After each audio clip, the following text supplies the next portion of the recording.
প্রার্থনা কোচিং সেন্টারে তোমাদের সকলকে স্বাগতম জানাই। চলে আসলাম নতুন একটা ভিডিও নিয়ে। আজকে আমার আলোচ্য বিষয় হচ্ছে ধারণা সম্পর্কে লকের অভিমত, অথবা লকের মতে ধারণা কয় প্রকার এবং ধারণার বিভিন্ন ভাগ। দেখো, লক কখনোই কোনো বিষয়ের সম্পর্কে বা বস্তু সম্পর্কে সাক্ষাৎ জ্ঞানের কথা বলেনি।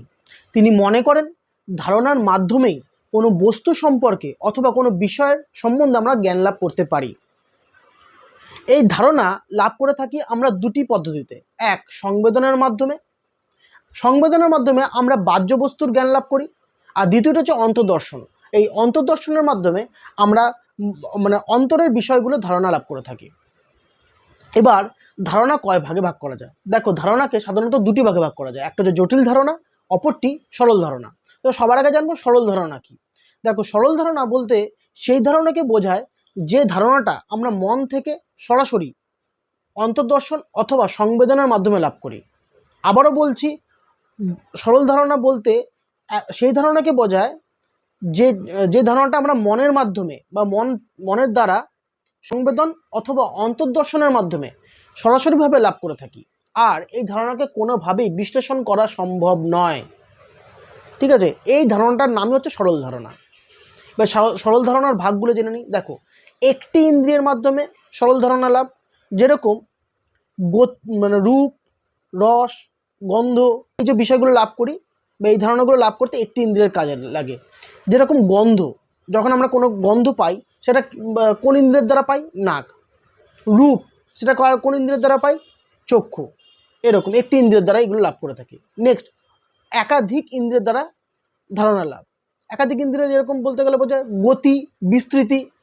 গতি আমরা কিসের মাধ্যমে পাই? চক্ষু ইন্দ্রিয়ের দ্বারা, চোখ দিয়ে দেখতে পাই। আর কি? ত্বকের দ্বারা অনুভব করতে পারি, এইটা। নেক্সট, অন্তর্দর্শনের মাধ্যমে। অন্তর্দর্শনের মাধ্যমে কি?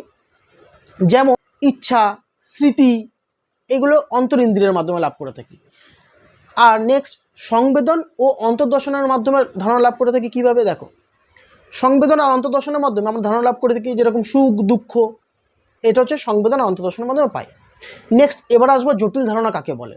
দেখো, জটিল ধারণা বলতে সেই ধারণাকে বোঝায় যেগুলি একাধিক সরল ধারণা থেকে আসে, বা একাধিক সরল ধারণা দ্বারা গঠিত ধারণার নামই হচ্ছে জটিল ধারণা।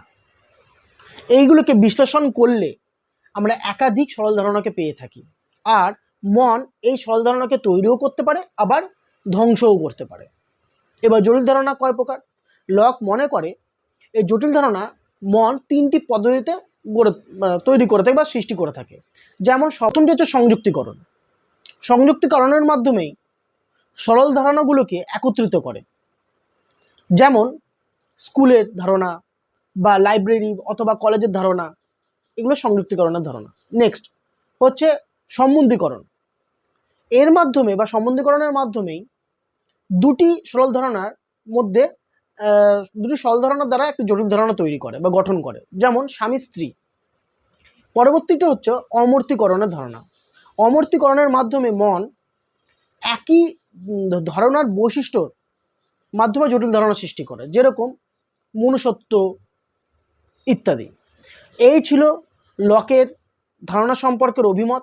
আশা করি তোমরা বুঝতে পেরেছো। আমি সহজভাবে তোমাদের সামনে এই টপিকটা বা এই বিষয়টা তুলে ধরলাম। যদি তোমাদের এই বিষয়টা ভালো লেগে থাকে তাহলে অবশ্যই কমেন্ট করতে ভুলো না, লাইক করো, শেয়ার করো। আর হ্যাঁ, স্ক্রিনে দেওয়া রয়েছে আমার নাম্বার। যদি কেউ আমার কাছে অনলাইন বা অফলাইন পড়তে চাও তাহলে যোগাযোগ করতে পারো। দেখা হচ্ছে নতুন একটা ভিডিও নিয়ে। ভালো থেকো, ধন্যবাদ।